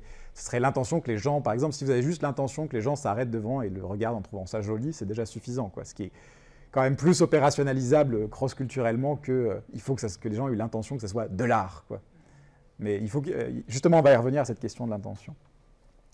Bon, là, je vais finir assez vite, parce qu'on est déjà à la moitié de l'heure. Il existe un autre papier, justement, sur cette question, plus récent, parce qu'il n'y a pas énormément de papiers, sur le folk concept of art. Donc, eux, ils ont dit, voilà, mais nous, on veut regarder pas les spécialistes, on veut regarder les non-spécialistes. Mais c'est un papier qui utilise une méthode beaucoup plus, on va dire, minimaliste, ce qui, dans un certain sens, est moins intéressant que vraiment les vrais exemples d'œuvres d'art, mais qui donne des résultats aussi plus lisibles. Hein, c'est un peu un trade-off. Donc c'est une étude dans laquelle les expérimentateurs disent aux gens, voilà, on propose un scénario aux gens, puis on va leur demander est-ce que l'objet qui est produit dans ce scénario hypothétique, c'est de l'art? Et le scénario, il varie selon 3 critères. C'est-à-dire, il y a 2 x 2 x 2, il y a 8 versions, de façon à faire varier tous les critères. Déjà, il y a est-ce que la personne avait l'intention de créer quelque chose qui est une œuvre d'art. Donc dans une version, on dit la personne décide de créer un tableau, elle prend une toile vide et elle applique de la peinture dessus, ça c'est intentionnel. Et non intentionnel, c'est une personne passe le pinceau et passe un pinceau pour peindre le mur, puis elle renverse de la peinture sur une toile, et ça fait une toile, quoi, une toile abstraite. Et alors après, donc ça c'est inintentionnel. Après on dit, voilà, est-ce que l'objet a des propriétés esthétiques ou non? On dit, voilà, dans le cas, oui, c'est l'objet qui en résulte, il a l'air beau, il y a des lignes élégantes, ça capture l'attention de ceux qui le regardent, ça évoque des émotions comme le oh, le wonder, donc il y a une expérience esthétique vraiment, ou il y a l'objet qui en résulte a l'air ordinaire et pas du tout intéressant, ça laisse les gens de marbre. Et le troisième facteur qui était manipulé, c'est à quel point c'est reconnu comme de l'art par les autorités compétentes. On dit, peu après, cet objet est reconnu par les critiques d'art, trouve sa place dans un musée et apparaît dans les livres d'art d'histoire quelques années plus tard, où l'objet n'est jamais montré dans des galeries et ne reçoit jamais aucune intention de la part des critiques d'art. Donc on fait varier tous ces trucs de façon croisée pour voir le poids de chacune. Et en gros, ce qu'ils trouvent, c'est la chose suivante, plutôt ici, il faut regarder, ça c'est autre chose. Donc ça c'est à quel point les gens ont jugé que c'est de l'art. Dans ce côté-là, vous avez si ça a été fait accidentellement ou si ça a été fait intentionnellement. Donc clairement, les gens jugent que c'est beaucoup plus de l'art quand ça a été fait intentionnellement que quand ça a été fait accidentellement. Mais il y a quand même quelques conditions dans lesquelles quelque chose qui a été fait de façon accidentelle peut être de l'art. Alors, à l'intérieur de chaque cadre, ce qu'il faut regarder, c'est est-ce que c'était beau ou pas? Donc là, c'est quand c'est beau, pas beau, pas beau. Donc quand c'est beau, quand ça provoque une expérience esthétique, les gens jugent que c'est plus de l'art. Donc si ça provoque aucune expérience esthétique et que c'est accidentel, c'est clairement pas de l'art. Tandis que si c'est accidentel mais que ça provoque une expérience esthétique, ouais, ça peut être de l'art, quoi. Et finalement, à l'intérieur de chaque cadre, vous avez la colonne foncée, c'est si ça a été reconnu comme de l'art par les experts ou si ça a été pas reconnu comme de l'art pour les experts pour la colonne grise. Et là aussi, vous avez un effet aussi un peu plus petit où c'est un peu plus de l'art quand c'est reconnu par les experts.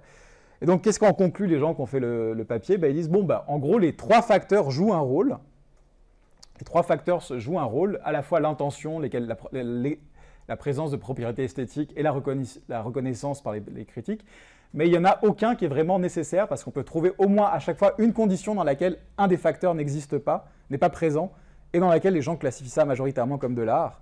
Et donc ils disent, voilà, il faut privilégier du coup les approches en cluster, clairement. Parce que l'idée c'est qu'il y a certains critères et puis il suffit d'en cocher assez pour que ça devienne de l'art, quoi. Donc il n'y a même pas besoin que ça soit intentionnel, mais c'est clairement mieux si c'est intentionnel, quoi. Si ce n'est pas intentionnel, il faut que ça ressemble à une bonne œuvre d'art qui aurait pu être intentionnellement être créée, quoi. Donc ça va un peu dans le sens de la définition de Beardsley, vous savez, qui disait c'est soit quelque chose qui a été fait intentionnellement dans le but de créer cette œuvre d'art, ou c'est quelque chose qui ressemble à quelque chose qui pourrait être créé intentionnellement pour déclencher cette expérience. Voilà, et pour finir sur l'œuvre d'art, il y a les mêmes auteurs ont fait un papier pour surfer sur la mode sur est-ce que les IA peuvent créer de l'art en fait? Est-ce que les IA peuvent créer de l'art? Et en fait, ce qu'ils font, c'est plus ou moins un peu le même système. Ils donnent un scénario. Ils disent, voilà, imaginez un robot équipé d'une intelligence artificielle qui peut faire des décisions de façon autonome. Le robot est dans un studio d'art et décide de créer une œuvre d'art. Il prend une toile vide et il commence à mettre de la peinture dessus. À la fin, l'objet ressemble à un tableau abstrait. Puis on demande aux gens, est-ce que le tableau est de l'art? Est-ce que le tableau a été fait par un artiste, etc., etc. Et ce que les gens trouvent, c'est que, par exemple, donc là, c'est les jugements pour est-ce que c'est de l'art? En clair, vous avez le robot et en foncé, vous avez un scénario équivalent où on demandait la même chose à un humain. On dit, voilà, il y a un humain qui est dans un truc et il peut faire des décisions autonomes, il met de la peinture. Puis les gens n'ont pas vraiment trop de problème à penser que le robot peut faire de l'art abstrait, en fait. À partir du moment où il le fait intentionnellement, par contre. À partir du moment où ça devient accidentel, c'est moins clair. Mais ça reste quand même possible. Et là où c'est vraiment très bizarre, c'est qu'ils ont une deuxième manip où ils ont demandé la même chose, mais là, ce coup-ci, le robot ne fait de l'art pas abstrait, en fait. Il fait de l'art représentatif, en fait. On dit, voilà, il a représenté un paysage de la région. Et là, vous avez un écart plus grand, quand même, entre l'humain et le robot. C'est vraiment super bizarre. Là, les gens, ils sont à moitié-moitié sur le... moitié-moitié sur le robot, ils disent il y en a moitié qui disent oui, plutôt oui, l'autre qui dit plutôt non. Mais c'est bizarre que pour l'art abstrait, ça marche mieux que pour l'art représentatif. Mais en tout cas, les gens n'ont pas de rejet massif à l'idée qu'un robot ou une IA pourrait faire de l'art. Il faut juste qu'elle ait l'intention de le faire, quelque part chez l'IA, il y a une sorte d'intention de créer ça. Après, c'est difficile de savoir ce que ça veut dire. Dans le scénario, ils disent juste l'intelligence artificielle a l'intention de faire ça, mais on ne sait pas trop ce que ça veut dire pour une intelligence artificielle d'avoir l'intention de faire de l'art. Mais voilà. Par contre, ce qui est intéressant, c'est qu'ils n'ont pas du tout envie de dire que l'IA est un artiste. Voilà. Autant elle fait de l'art, mais ça n'est pas un artiste. Il y a quand même des limites, quoi. Donc, il ne suffit pas de faire de l'art, de pouvoir faire de l'art pour être un artiste, apparemment. Et donc voilà, ça c'est les quelques trucs qu'on a sur le concept d'art. Je vais arrêter ici pour passer à la suite. Et si vous voulez regarder, je vous ai mis une vidéo où une des personnes qui a fait, un des philosophes qui a fait l'expérience sur le Mere Exposure Effect, parle en détail de pourquoi il a fait ça, des débats justement sur le scepticisme et le Mere Exposure, si ça vous intéresse. Voilà, est-ce qu'il y a des questions sur l'art du coup? Ou est-ce que ça va? Là, il y a des propositions de sujets sur l'art si vous avez envie. De toute façon, elles sont toutes dans le document. D'ailleurs, j'ai vérifié le document, le lien marche. On m'avait dit qu'il ne marchait peut-être pas la dernière fois. Alors, et maintenant, je vais passer à la dernière séance, du coup, qu'on finira la semaine prochaine, où on va parler de bonheur et d'identité personnelle. Et aujourd'hui, je vais surtout parler de bonheur, en fait, de philo expérimentale du bonheur. Et du coup, pour parler de ça, je vais déjà faire quelques précisions terminologiques sur la façon dont les termes sont utilisés en philosophie, parce que c'est important pour la suite. Dans la philosophie, et dans l'éthique, dans la philosophie du bonheur contemporaine, on distingue au moins deux termes. Il y a d'un côté le bien-être, en anglais le well-being, et le bonheur, la happiness. Donc j'utilise les termes anglais, parce que ça marche beaucoup mieux avec les termes anglais, comme beaucoup de ces débats. Et alors l'idée, c'est que le well-being, c'est pas vraiment ce que les gens de la vie de tous les jours entendent par le well-being. C'est pas être détendu. Alors moi, j'ai fait des expériences où je demandais aux gens de définir le well-being. Et en gros, c'était être en bonne santé et faire du sport et être tranquille. Mais du coup, c'est pas ça que les philosophes entendent. Quand ils font de la philosophie du well-being, ils font pas de la philosophie de à quel point vous devez aller à la salle régulièrement. L'idée, c'est que les philosophes utilisent le terme well-being dans un sens très technique en général. Le well-being, le bien-être, c'est ce qui donne une valeur prudentielle à la vie. Alors, je ne sais pas si vous voyez ce que c'est tous, valeur prudentielle. L'idée, c'est qu'il y a certaines vies qui valent plus la peine d'être vécues que d'autres. Imaginez, vous êtes dans un mythe platonicien où on vous dit, voilà, tu peux choisir entre plusieurs vies pour ta prochaine vie, puis on te met la liste, et puis il y a sûrement des vies qui vous paraîtront meilleures que d'autres, pas d'un point de vue moral, mais juste, vous avez envie d'être la personne qui vit cette vie, quoi. Cette vie vous paraît juste meilleure, quoi. C'est clair que c'est une meilleure vie. Et donc l'idée, c'est que qu'est-ce qui fait que la vie est meilleure qu'une autre? C'est le well-being. En gros, le well-being, c'est l'unité qui fait qu'une vie est meilleure qu'une autre dans ce sens-là. Pas dans le sens moral, mais dans le sens où elle est meilleure pour vous, pour la personne qui la vit. Vous voyez? Tout le monde est OK avec ça? Donc l'idée, c'est que voilà, si vous dites que quelqu'un a une vie de merde, il a un well-being très bas, quoi, en fait. C'est ça que ça veut dire.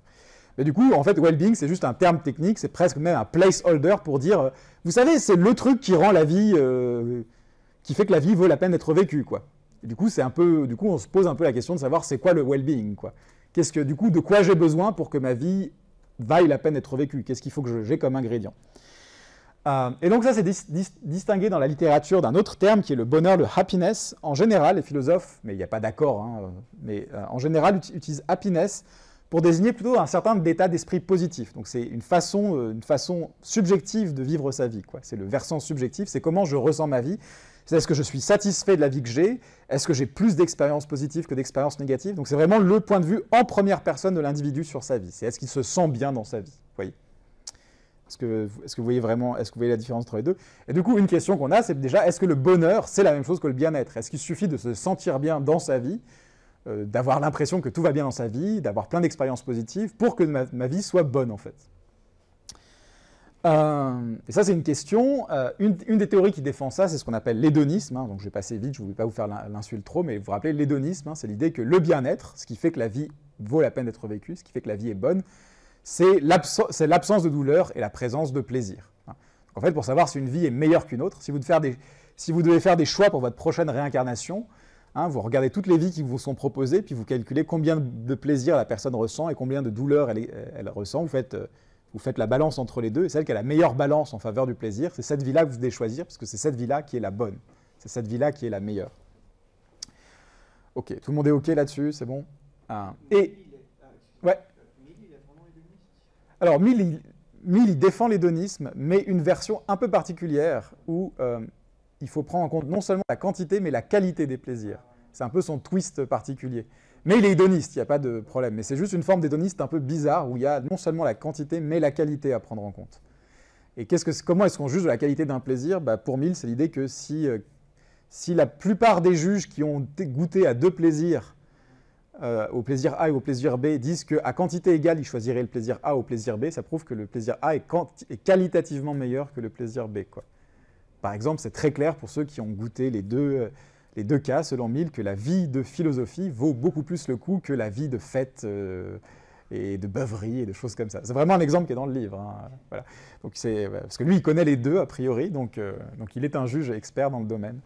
Voilà, donc ok, ça vous va que, ouais. Donc c'est vrai que c'est pas le meilleur exemple, mais en fait, par exemple, Bentham est un hédoniste beaucoup plus cru, mais on n'a pas vraiment de livre d'accès connu dans lequel Bentham décrit l'hédonisme. Donc je prends l'utilitarisme, où les gens l'ont souvent lu, quoi. Puis c'est vraiment une défense de l'hédonisme. Les premières pages, c'est vraiment les gens cherchent le plaisir, donc la fin ultime de toute chose, c'est le plaisir, quoi.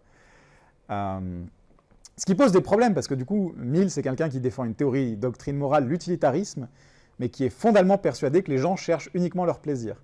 Donc c'est pas clair comment il compte que sa théorie morale soit implémentée, quoi. Parce que si les gens cherchent que leur plaisir, pourquoi ils seraient utilitaristes, en fait? Parce qu'être utilitariste, ça ne te donne pas plus de plaisir à toi. Bon, après, il y a vraiment tout un problème là-dessus. Voilà. Donc une objection célèbre à l'hédonisme, je pense que tout le monde connaît, mais retenez-moi si vous ne connaissez pas, c'est la machine à expérience de Nozick. Donc tout le monde est OK, ça va. Vous savez, c'est l'idée qu'on vous propose... alors maintenant, le scénario est beaucoup plus simple, parce que c'est le scénario du film Matrix, mais avec des gentils robots, on va dire. C'est l'idée que voilà, vous pouvez passer le reste de votre vie dans un monde virtuel, dans lequel vous pourrez, alors, si vous êtes un hédoniste de la plus basse espèce, ressentir du plaisir en permanence. Et si vous êtes quelqu'un qui pense que bon, il ne faut pas juste du plaisir, il faut une diversité d'expériences, etc., vous vivrez dans un monde virtuel qui vous offrira une diversité d'expériences. Vous aurez même de temps en temps des petites crasses, vous perdrez vos clés, histoire qu'après vous puissiez goûter du bonheur de les avoir retrouvées ou que votre voisin de palier vous aide gentiment ou des choses comme ça, quoi. En tout cas, l'idée, c'est que quelle que soit votre théorie hédonique ou votre théorie selon laquelle ce qui fait que la vie vaut la peine d'être vécue, c'est ce qui se passe mentalement dans votre esprit, on peut imaginer une machine à expérience qui implémente cette version-là, quoi, du scénario. D'ailleurs, il y a quelqu'un qui m'avait posé cette question-là, je ne sais pas où je l'ai mis, je ne l'ai pas mis, il me semblait que je l'avais mis. Du coup, ça n'a pas sauvegardé. Bref, il y a quelqu'un qui m'avait dit que dans le papier que je vous ai donné à lire, si la personne est là, qu'elle se dénonce, elle saura mieux que moi, il y avait un peu ce truc bizarre où l'auteur faisait l'objection que dans une machine à expérience, on ne pourrait pas goûter le plaisir d'être surpris, parce que c'est nous-mêmes qui choisirions ce qui se passerait dans la machine à expérience à l'avance. Mais en fait, dans le scénario de Nozick, c'est tout à fait possible qu'on puisse vous effacer la mémoire et vous faire oublier que vous êtes dans une machine à expérience, justement. Donc vous pourrez avoir l'impression de découvrir des choses, même si c'est vous qui les avez programmées. Donc a priori, tout est programmable. Et donc si vous pensez que le bonheur, si vous êtes hédoniste, ou d'une façon ou d'une autre, vous pensez que le bonheur dépend de ce qui se passe dans votre esprit, du plaisir que vous ressentez, de votre état d'esprit, vous devriez accepter de rentrer dans la machine à expérience. Et justement, l'objection de Nozick, c'est que clairement, personne n'aurait envie, à moins que votre vie soit horrible, mais si on prend l'idée que vous avez une vie normale, personne n'aurait envie de se brancher dans la machine à expérience. Et la conclusion de Nozick, c'est que pourquoi est-ce qu'on n'a pas envie de se brancher à la machine à expérience? On n'a pas envie de s'y brancher parce qu'on veut que nos plaisirs, que nos expériences, elles s'inscrivent, elles prennent leur racine dans quelque chose de réel. On a une préférence pour les plaisirs réels, au sens où les plaisirs sont inscrits dans des choses qu'on fait réellement. C'est-à-dire, on n'a pas juste envie d'avoir le sentiment d'être le meilleur philosophe du monde, on veut avoir ce plaisir parce qu'on a effectivement été le meilleur philosophe du monde, vous voyez. Vous voyez un peu ça. C'est un peu ça l'idée de Nozick, quoi.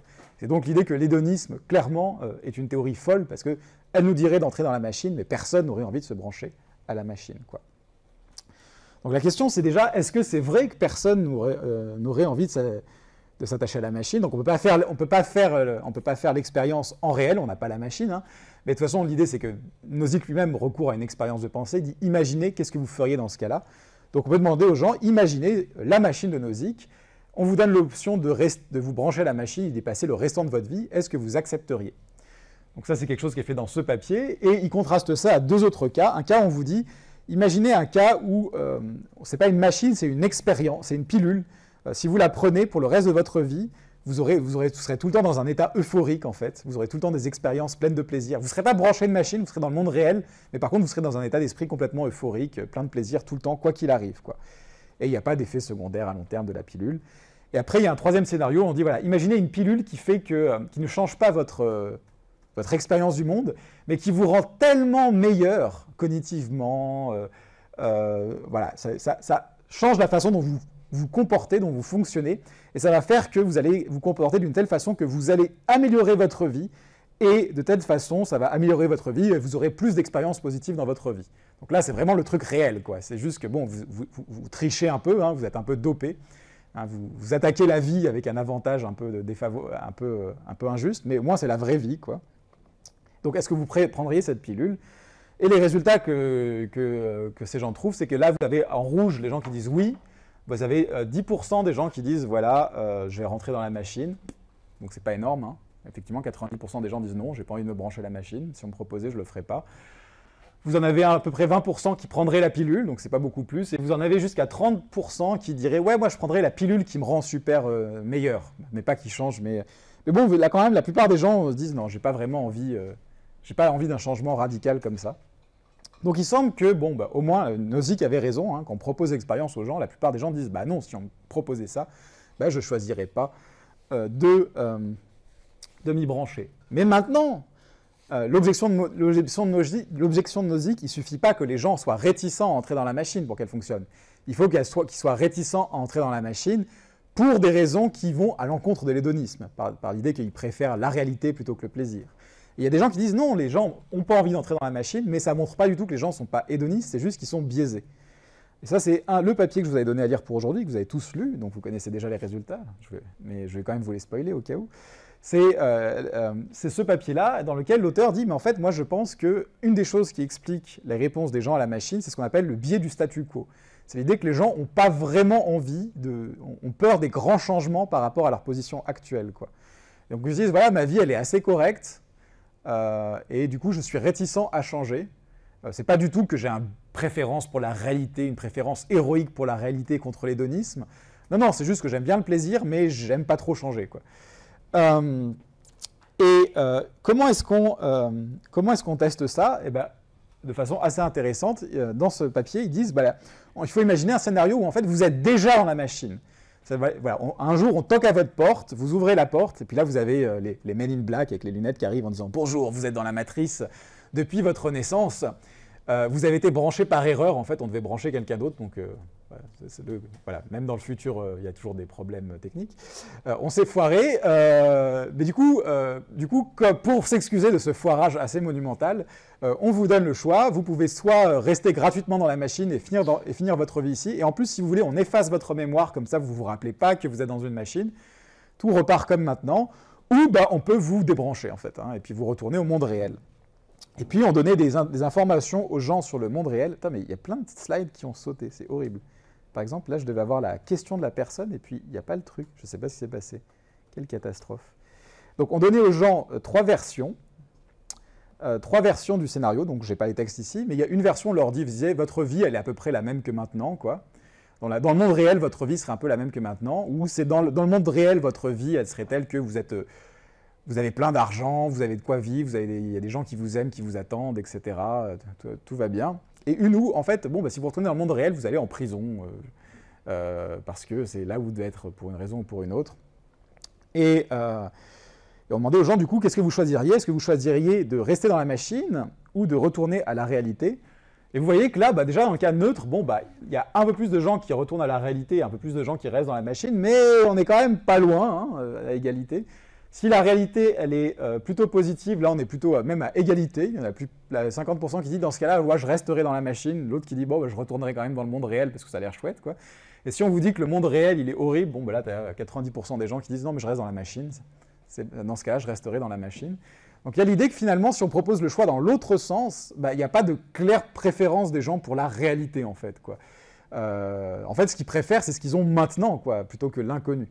Par exemple, il faut imaginer que finalement, toutes les relations que vous connaissez, elles sont dans la machine, quoi. Vous ne connaissez pas grand monde dehors, pourquoi vous iriez? Ça, il y a quelqu'un qui a testé, mais ce n'est pas publié, l'idée qu'en fait, si on dit aux gens, la plupart des gens que vous connaissez, vos amis et votre famille, se connectent à la machine, d'un coup, les gens ont beaucoup plus envie de se connecter à la machine aussi, quoi. Pour des raisons assez évidentes, je pense. Donc vous voyez, c'est assez, finalement, ce n'est pas si évident que ça si on pose la question de cette façon. Et en plus, si on précise aux gens que la vie en dehors de la machine, elle ne ressemble pas du tout à celle qu'ils ont dans la machine, même si elle est de même niveau, même si elle est aussi bien que celle qu'ils ont dans la machine, là, clairement, ils ont envie de rester dans la machine plus que de sortir, parce qu'ils se disent, voilà, c'est vraiment trop différent de ce que j'ai, quoi. Donc finalement, si on le fait dans ce sens-là, ben, on obtient des résultats un peu différents.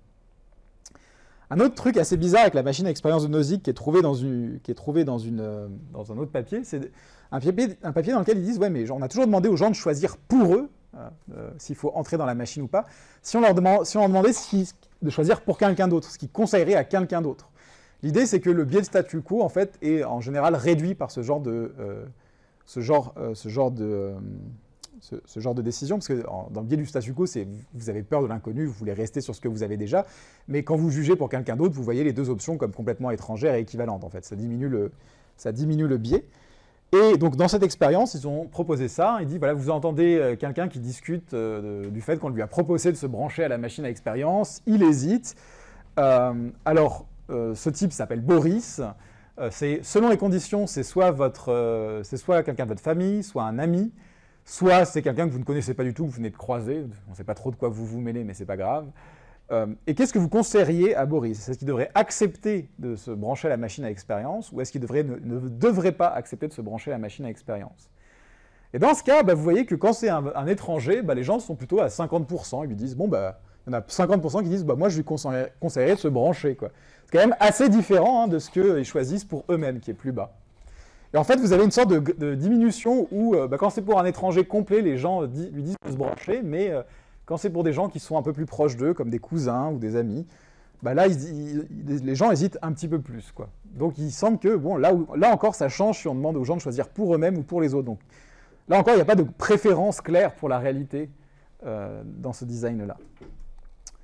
Finalement, une dernière étude sur la machine à expérience qui est faite, c'est est-ce qu'on retrouve les mêmes résultats chez les philosophes experts, c'est-à-dire ceux qui ont une thèse dans le domaine. Alors, ce qu'on trouve, c'est la chose suivante, c'est que là, en noir, c'est ce que choisissent les gens non experts, et ça, c'est ce que choisissent en gris les gens experts. Déjà, les philosophes ont moins envie de se brancher à la machine que les gens non philosophes, donc au moins, clairement, ils sont plus d'accord avec Nozick. Les philosophes préfèrent plus la réalité, ils aiment moins le plaisir. C'est pas très étonnant, non, je plaisante. Mais et ils sont aussi moins avariés en fait, parce qu'on leur a donné plusieurs versions. On leur a demandé de choisir pour eux-mêmes. On leur a demandé de choisir pour eux-mêmes quand on dit qu'en fait ils sont déjà dans la machine et qu'il faut qu'ils restent dans la machine. On leur demande ce qui se passerait s'ils recommanderaient la machine à un étranger. Et vous voyez que bon, il y a des grandes différences entre chez les gens qui sont non philosophes. On passe de 28% qui acceptent d'entrer dans la machine quand ils choisissent pour eux-mêmes à 58% quand ils doivent le recommander à quelqu'un. Mais pour les philosophes, on a des variations, mais beaucoup plus petites. Et en fait, ça, c'est le nombre de réponses inconsistantes, c'est-à-dire le nombre de participants qui donnent des réponses pas cohérentes aux différentes versions. Et on a quand même moins de variations chez les philosophes. Donc ça donne quand même un cas où les philosophes sont moins sensibles à ces changements-là et ont une réponse plus arrêtée. Après, je ne sais pas, ça veut dire que c'est la bonne réponse, mais en tout cas, les philosophes vont moins dans la machine et sont plus sûrs, ont un choix plus stable en faveur de l'idée de ne pas aller dans la machine. Voilà, donc en gros, tous ces résultats, ils disent, voilà, en fait, la machine à expérience de Nozick, ce n'est pas un argument très clair, finalement, contre l'idée selon laquelle la vie bonne ne dépend pas uniquement de ce qu'on aurait dans la tête, en fait. Peut-être que finalement, c'est juste du plaisir, mais que les gens sont hésitants à entrer dans la machine pour des raisons différentes. Mais en même temps, il y a des scénarios beaucoup plus simples qu'on peut utiliser pour tester la même idée, pour savoir si les gens pensent que la vie bonne et le bonheur, le bon état d'esprit, c'est la même chose. Ce sont des cas comme celui-là. Donc ça, c'est un autre papier qui est écrit par Marcus Nier et Dan Hebron. Daniel Hebron, vous connaissez peut-être, c'est un des spécialistes du bonheur. Donc je ne sais pas pourquoi il tremble dans la philo-expé d'un coup. Mais bon, faut bien avoir des passe-temps. Ils ont pris ce scénario qui est assez utilisé dans la littérature, en fait, où on dit, voilà, imaginez un cas suivant, c'est Georges est quelqu'un qui est très cheerful, très heureux, très relaxé, il est très satisfait de sa vie, il se sent profondément fulfilled, accompli. Il aime beaucoup sa vie et il a beaucoup d'expériences plaisantes dans l'ensemble.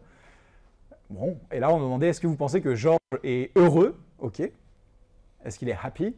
Et après on dit, oui, mais la révélation, ce que Georges ne réalise pas, c'est que sa femme, ses enfants, ses amis ne le supportent pas et se moquent de lui derrière son dos. Ils le prétendent, ils font semblant de l'aimer, mais c'est juste parce qu'il a de l'argent. S'il savait tout ça, il serait dévasté. Mais comme tout le monde s'assure que Georges ne découvre pas le poteau rose, eh ben, il est très heureux dans sa vie, dans le sens où il n'a pas écrit très heureux, parce que la question c'est heureux, mais il a plein d'expériences positives et il vit sa vie plein d'expériences positives, quoi. Donc ça, c'est un contre-exemple classique, justement, Adonis, c'est de dire, est-ce que vous aimeriez avoir cette vie?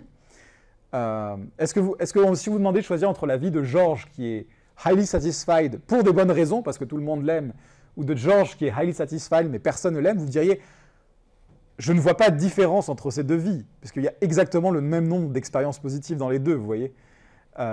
Quelqu'un dirait, non, bah, clairement, il y a une vie qui est meilleure que l'autre, mais si elle est meilleure que l'autre, ça veut dire que ce qui fait que la vie est bonne ne dépend pas uniquement de ce que Georges a dans la tête, vous voyez. Tout le monde voit un peu, je pense que l'argument est assez facile. Donc dans une première étude, ce qu'ils ont fait, c'est qu'ils ont déjà demandé, à quel point Georges est heureux dans les deux cas, en fait. Et vous voyez que les gens disent, voilà, bon, bah, il est plutôt heureux dans les deux cas, hein. Et la plupart des gens donnent des réponses identiques aux deux cas. Et même quand ils donnent des réponses différentes, elles sont assez proches, hein. Donc c'est vraiment l'idée que être heureux, ça dépend uniquement de ce qu'on a dans la tête. Mais est-ce que le heureux, c'est ce qui rend la vie bonne? Eh ben, ce qui est intéressant, c'est qu'ils ont fait cette question-là avec d'autres prédicats, hein. Est-ce que par exemple, il a une bonne vie ou est-ce qu'il a une vie enviable? Et là, vous voyez que pour la vie enviable, bah, il y a une sacrée différence quand même, hein. Au début, quand on leur dit que Georges, tout va bien dans sa vie, les gens sont « Waouh, il a une vie super enviable », puis on lui dit « Mais en fait, tout ça n'est qu'une illusion. » Tout ça repose sur une illusion, hein. Ces états internes positifs sont réels, hein. Il a vraiment du plaisir, mais ça repose sur une fausse image. Ben là, la plupart des gens disent « Non, mais sa vie, elle n'est pas enviable du tout, quoi. » Tandis que pour le bonheur, on a très peu de différence. Donc c'est clair que les gens font une différence entre le happiness, qui est ce que vous avez dans la tête, l'état d'esprit, et le fait d'avoir une bonne vie ou une vie enviable. Et donc, il semble que, pour le coup, les gens ne soient pas vraiment très hédonistes, hein, sur le concept de bonne vie ou de vie enviable, parce qu'ils peuvent dire, voilà, ces deux vies, elles sont équivalentes du point de vue interne, du point de vue de la happiness, mais elles sont très différentes du point de vue d'à quel point ces vies sont bonnes. Voilà. Je pense que, pour le coup, là, c'est un pattern de réponse qui n'est pas surprenant, ce qui est bien des fois d'avoir des patterns de réponse pas très surprenants. Hein, les gens sont capables de faire la différence entre être heureux au sens interne et puis le sens d'avoir une bonne vie. Et ils disent, voilà, là, c'est pas la même chose les deux. Georges est quelqu'un qui est probablement très heureux, mais qui n'a pas une vie très enviable, quoi. Ok. Alors ça, c'est la version simple. On pourrait dire, du côté, on a happiness, qui est le truc interne, l'état d'esprit. De l'autre côté, on a le well-being, le good life, le unviable life, à quel point la vie est bonne. Et puis, il y en a un qui est un concept complètement descriptif, hein, c'est juste est-ce que la personne est dans des états positifs, c'est la happiness. Et puis, on a un concept qui est plus normatif, hein, qui est à quel point la vie est bonne, à quel point elle est désirable, à quel point on devrait vouloir une vie comme ça, qui est plutôt le concept de enviable life ou good life. Ben, en fait, c'est plus compliqué que ça, et c'est là que je vais introduire un certain nombre d'études dont je donnerai l'explication la semaine prochaine, parce que ça va rejoindre des questions sur l'identité personnelle. C'est qu'il y a un certain nombre d'études qui ont été faites, qui ont été faites par Nob, entre autres, hein, pour ne pas se tromper, qui disent « Ah, il y a peut-être un composant moral dans le concept de bonheur. Hein, » Vous reconnaissez ça, c'est un peu toujours un peu la même approche, hein. Peut-être qu'en fait, ce concept qui a l'air purement psychologique, il y a un composant moral dans ce concept. Alors, comment sont ces expériences? C'est des expériences où on demande aux gens de comparer deux scénarios. C'est le scénario d'un agent qui, du point de vue interne, a beaucoup de plaisir, beaucoup d'états positifs, mais il le tire soit de choses qui sont moralement normales, bonnes, ou de choses qui sont moralement horribles. Alors j'ai pris le scénario le moins trash, parce qu'il y a des trucs un peu bizarres. Hein, on dit, voilà, le premier cas, c'est l'histoire de Tom. Tom est concierge dans un lycée, dans un collège. Ce qu'il aime le plus au sujet de son travail, c'est que ça lui donne une chance de voir sa femme qui suit des cours justement à ce collège-là. Tous les jours, il se sent bien, il fait généralement l'expérience de beaucoup d'émotions plaisantes. En fait, ça lui arrive même très rarement de ressentir des émotions négatives comme la tristesse ou la solitude. Et quand Tom pense à sa vie, il arrive toujours à la même conclusion, il se sent très satisfait de la façon dont il vit. Donc ça, c'est le truc qui ne va pas changer vraiment. Il y a un élément qui va changer, je vais le dire, mais en gros, c'est ce qui est commun aux deux versions du scénario, c'est qu'en général, le type est content, il est vraiment content tout le temps, et quand il réfléchit sur sa vie, il est content. Donc du point de vue interne, il est plutôt au top, quoi. Mais on lui précise la chose suivante. La raison pour laquelle Tom se sent de cette façon tous les jours, c'est que chaque jour, il accompagne les élèves handicapés d'une classe à l'autre, et il parle avec eux, et il les aide à régler leurs problèmes. Et chaque nuit, quand il va se coucher, il pense aux enfants qu'il a aidés et qu'il aidera le jour d'après. Oh là là, c'est trop mignon, tout ça, tout ça. Vous voyez un peu l'idée. Voilà, il est très heureux, puis vraiment, il est très heureux parce qu'il est gentil, même un petit peu autosatisfait. Moi, je trouve ça un peu limite, mais bon, c'est pas grave. C'est peut-être juste moi qui suis un peu trop cynique, mais bon, voilà. Il est très gentil et il est très heureux parce qu'il est très gentil. Et vous avez bien sûr l'équivalent, c'est le mec qui est très heureux parce qu'il est très, très méchant. Donc là, Tom est toujours, dans le deuxième cas, c'est Tom, il est toujours concierge dans un collège, et il est très content d'être dans un collège, pas parce que sa femme y suit des cours, mais parce que ça lui donne une chance d'être à proximité des jeunes élèves féminines. Donc déjà, c'est beaucoup plus louche, on va dire. Et bon, après, le premier paragraphe continue de la même façon, il est toujours très content. Et ce qui fait qu'il est très content, c'est que chaque jour, il va fouiller dans les casiers des gens et il vole les biens des étudiants et il les revend en ligne pour s'acheter de l'alcool et des choses comme ça. Et chaque nuit, au moment où il va se coucher, il pense aux choses qu'il volera le lendemain. Oh là là, il est vraiment très très méchant. Vous voyez, je pense que vous voyez l'idée. Puis il y a plusieurs paires de scénarios comme ça. Celle-là, c'est un peu la plus mignonne. Il y en a qui sont un peu plus glauques quand même. Et voilà. Et en gros, qu'est-ce qui se passe? C'est j'ai pas les bons résultats. Voilà. Si on demande aux gens à quel point c'est Tom, c'est ça? Tom est heureux dans les deux cas, et à travers plein d'études, parce qu'il y en a plusieurs sur le sujet, on trouve que les gens jugent qu'il est un peu moins heureux.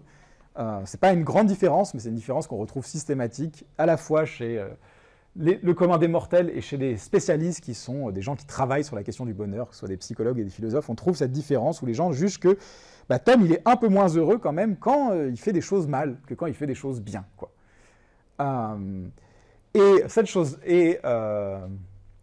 Et cette différence, elle ne s'explique pas uniquement par des choses émotionnelles, parce qu'on demande, voilà, essayez de noter à quel point Tom se sent sur cette image visuelle aux gens, et puis les gens disent dans les deux cas qu'il est quand même plutôt au taquet. Donc c'est plus quelque chose qui a trait aux mots qu'on utilise, hein, plutôt que vraiment la façon dont les gens se représentent l'état interne de Tom, apparemment tel qu'il est mesuré par ses photos. Donc c'est vraiment quelque chose qui a ça, c'est quelque chose qui a été fait pour vérifier. Peut-être qu'en fait, les gens ne croient pas vraiment ce qui est écrit dans le scénario et qu'ils se disent qu'en fait, il n'est pas vraiment heureux. Et donc, pour tester ça, ils demandent aux gens de noter à quel point comment va Tom sur une liste avec des images. Parce que l'idée, c'est que dès qu'on utilise des termes, on ne sait pas quels termes vont être neutres et lesquels vont être moralement chargés. Hein, vous savez, cette idée qu'il y a certains thèmes qui sont secrètement moraux, quoi. Et donc ça suggère pour ces gens-là que la conclusion, alors qu'ils n'ont pas gardé, mais qui à l'époque était la suivante, que finalement, un des composants du concept de bonheur, de happiness, c'est un composant moral. On juge à quel point la vie de l'agent est morale, en fait, à quel point ce qu'il fait est bien. Donc ce n'est pas un concept purement descriptif, il y a une sorte de composante un peu évaluative, normative dans le concept de bonheur. Et ce n'est pas le seul concept qui est comme ça. En utilisant à peu près le même genre de scénario, ils trouvent d'autres concepts qui ont l'air normatifs. Alors on verra qu'ils ne le sont pas forcément, mais qui à première vue ont l'air normatifs. Un des concepts comme ça, c'est le concept d'amour, le love. Parce qu'il y a aussi un peu d'expérimental expérimental de l'amour, mais pas des masses. Et donc là, par exemple, c'est des cas où ils disent, voilà, est-ce que les gens font la différence entre juste aimer quelqu'un romantiquement, love, donc on est toujours dans le cas de l'amour romantique, et le contexte de lust, hein, vous savez, avoir envie de, la concupiscence, tout ça, l'attrait de la chair. Et donc, ils donnent des paires de scénarios, aux gens. Ils disent, voilà, imaginez, le premier scénario, c'est Suzanne a un petit copain qui semble digne d'être aimé, il est attentionné et gentil, et qui semble aussi digne d'être désiré, parce qu'il est physiquement très attractif. Hein. Et on demande aux gens, est-ce que vous pensez à quel point vous pensez que Suzanne aime son copain, et à quel point vous pensez qu'elle désire son copain. Et après, vous avez un deuxième scénario où Suzanne a un petit copain qui ne semble pas digne d'être aimé, parce qu'il est cruel et irresponsable, mais qui ne semble pas non plus digne d'être désiré, parce qu'il n'est pas en bonne forme, puis il lui manque des dents. Voilà. Et on lui demande à quel point vous pensez que Suzanne aime vraiment et désire vraiment son petit copain. Alors, si vous prenez lust, vous voyez qu'il n'y a pas vraiment de différence entre les deux cas. Dans les deux cas, on dit finalement elle le désire. Et en fait, même, il y a un peu plus, les gens disent qu'il y a un peu plus qu'il le désire dans le cas où le petit copain est mauvais et moche, quoi. Mais bon, la différence n'est pas significative. Donc, en gros, l'idée, c'est que, voilà, à partir du moment... dans les deux cas, voilà, j'ai oublié de dire, ça, c'est ce qui change dans les deux scénarios, mais dans les deux cas, on lui dit que Suzanne ne s'est jamais sentie plus attirée par un autre homme et qu'elle n'imagine pas passer le reste de sa vie sans lui, quand même. On dit, voilà... ça, c'est la description du petit copain, mais de son point de vue, par contre, elle veut passer toute sa vie avec lui, quoi. Et on voit que la différence entre les deux copains ne fait pas vraiment de différence quand il s'agit de noter à quel point elle désire son petit copain. Et par contre, quand il s'agit de savoir si elle l'aime vraiment, si elle l'aime, il y a une différence énorme. Les gens se disent, non, mais même si elle s'imagine, même si du point de vue intérieur, elle ressent beaucoup d'attraction pour lui, qu'elle ne s'imagine pas passer le reste de sa vie sans lui, bah, autant je peux dire qu'elle aime vraiment le type qui est sympa et charmant, mais je ne peux pas dire que le type qui est vraiment méchant et immoral, elle l'aime vraiment, quoi. Les gens se disent, au fond, elle ne doit pas vraiment l'aimer, quoi. Donc il y a vraiment cette idée que finalement, c'est pas du vrai amour. Et donc là encore, les gens disent peut-être qu'en fait, le concept d'amour, comparé au concept de lust, c'est un concept qui a une composante normative. Finalement, peut-être qu'on ne peut pas aimer. Les gens refusent de dire qu'on peut aimer des choses qui sont moralement mauvaises, quoi. Et alors, en fait, il y a une explication très intéressante à tout ça, mais du coup, ce sera pour la semaine prochaine. C'est là-dessus que je finirai le cours, parce que c'est un phénomène assez fascinant. Mais d'abord, on parlera d'identité personnelle avant de revenir à ça, parce que on verra qu'il y a le même genre de problème sur l'identité personnelle, et que tout ça peut être expliqué par un principe unique qui est assez chouette. Voilà. Est-ce qu'il y a des questions ?